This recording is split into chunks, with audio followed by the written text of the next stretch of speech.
But see, that is because we as a community of people have allowed our will to be subject to someone else's control and desire.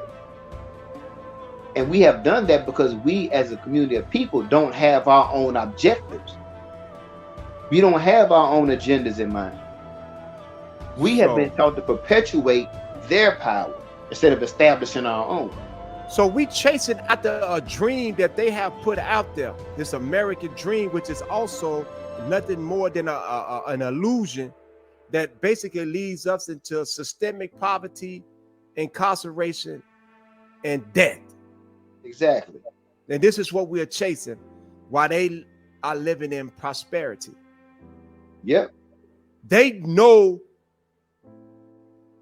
the playbook because they created the playbook. They know how to use the credit. They know how to use the insurance. They know how to use the law. They know how to use law enforcement. They know how to do everything. And we don't. This is what the blueprint is teaching us. Mm-hmm. It's more. Hold on. I'm not diminishing nothing nobody is doing. I want to get this understood. The community cleanups, that's great. Passing out the pass outs, that's great. Feeding the homeless, that's great.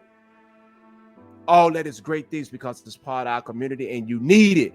Because that's what the government do. The government hands down welfare and all the rest of that stuff. That's all they doing. They handing it down. So we do this, handing it down to people less fortunate.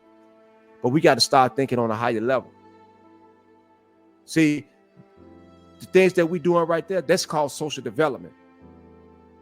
That's part of clean up the community, feeding peoples, making sure people get this and that. That's social development. What about our education? Because we're dealing with a bunch of functional illiteracy. And we know what is our enemy. What is our number one enemy?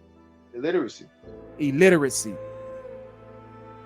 That means that we are illiterate educationally, illiterate economically, illiterately politically, illiterately socially, illiterately spiritually, illiterately psychologically. Mm-hmm. So we have to educate ourselves in all these areas. It's more than just picking up a book, because we got people that can go in the book and can read everything. They got PhDs, but they still illiterate. That's fact. Because they don't even realize that they are pawns in the system. If you can't read the language of society and the direction that it's going in, to be able to see down the line the vision of what's the outcome, then you're illiterate. That's right. And see, that's where, and I would include myself in this. A lot of times I couldn't see the outcome of my decisions. I didn't have a mental vision. I could see physically, I just couldn't see mentally. And that led me to being illiterate. So I could make a decision, but I couldn't make one based on the best outcome. Only how I felt in the moment about what I liked and didn't like. So that goes back to basically what we was talking about earlier, interjecting your own personal thoughts and ideas into a situation that your personal thoughts and ideas shouldn't have been interjected. You should have been looking at the situation at hand and dealing with it for what you see. You say the leadership is very disenchanted with lack of participation of the membership to the overall growth and development of the organization. The map of organization is laid out before you, but you as a member refuse to look up the road at the markings. Mm-hmm. It's laid out for us. But see, we so busy, and now I understand, because I really had to sit back and evaluate. I'm like, damn it, why people don't know this here? Why they won't? Man, this is great, man. Why they don't sit back and just, because when you have been conditioned the way I've been conditioned, all I had to do was think, plan, analyze, read, study. When you get out here in the world, man, it's so much going on around you, man. There's not enough hours in the day. True. There's not enough hours. So that's why they need programs like PLM News Network, for brothers like ourselves to come on to enlighten them on what's going on in society. I'm here for it. You know what I'm saying? That's what we need. And there's many others like us that's here for it. The problem with that situation is a lot of us are not in tune with each other. Exactly. Because nobody really know who's who. Because a lot of us interact via Facebook. We never had a chance to just sit down and talk face to face to learn one another. And then we also know this here, that a lot of people that be on, see, I keep this in the forefront, man, and I've been saying this just forever. We have to be careful, man, of the agent provocateurs. That's true. Because they are all on Facebook, Instagram, Twitter, Snap, chat, whatever it is. They everywhere, and they get in there and they portraying to be people that they're not. They'll create chaos inside of those groups. They'll pretend to be somebody and get people to following them, and then create chaos in the group and sit back and watch and see who's the stronger and who's the weaker minds. You know, so that's why we have to be extremely careful on who you passing your pearls to. Never toss your cast your pearls to swine. And don't give that which is holding on to the dog. Man, because a lot of people ain't gonna understand what you have. They ain't gonna understand what you bringing. Because they so misled by those that they truly believe in, or they think they believe in, who don't have a clue on what's going on.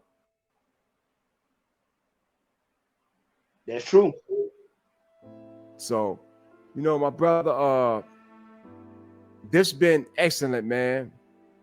This has been excellent. It has been an excellent program, man. If there's any parting shots, man, that you would like to say, man, let the peoples know, man. What you got going on, bro? Tell the peoples what you got going on.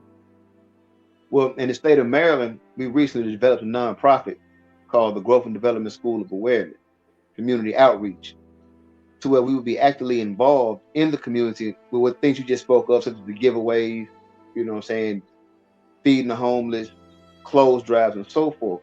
Simultaneously, it's designed to help educate the people economically, politically, and socially to where they can actually empower their own community. Eventually being able to open their own businesses and keep the dollar floating within the community, at least for a week before it goes outside the community. Okay. Getting involved with local politics to where we'll be able to have a voice in our community, as opposed to sit back waiting to see what happens. So we can actually begin to build a structure within our society and our community where we can actually make a change, not just amongst ourselves as a collective group, but amongst society as a whole. To try to be an inspiration for people that haven't never seen something like this before, or who wish it could happen, but they don't know how to make it happen. Because growth and development, I'm gonna speak for the state of Maryland with all due respect. It's designed for everybody in the state, not just particular organizational members. Growth and development is needed for everybody. Exactly. Now, not everybody is qualified to be a member of growth and development, but the concept of ideology is for everybody. So this goes back to my mentor again, Malcolm X, where the young European woman walked up to Malcolm and asked Malcolm what could she do in order to help in the struggle, right? Malcolm said, man, you can't do nothing, but you can go back and tell your peoples and teach your peoples. So that's the same thing as growth and development. Everybody's not qualified to be a member of growth and development, but you can take the concept and ideology back to your community and to your peoples and help raise up the community and raise up those around you, because the concept and ideology of organization is universal. That's facts.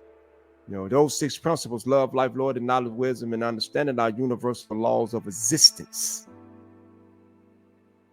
You know, so with that being said, there has been another episode of PLM News Network, Clearing the Smoke. I hope the men and women out there got something out of what we were saying. And I want to thank my brother Blayland. You know, whenever he's called upon, he always show up. And so I want to thank you, Blade. I want to thank the state of Maryland for all the positive things that we're doing. And hey, Let's let up off King Yell and start listening to what he and the other young men and women around the country are saying. Let's support them. Let's try to hear what they're saying. Let's listen to their voices, because they have a voice and they are crying out to us. And on that note, thank you, thank you, thank you. Peace.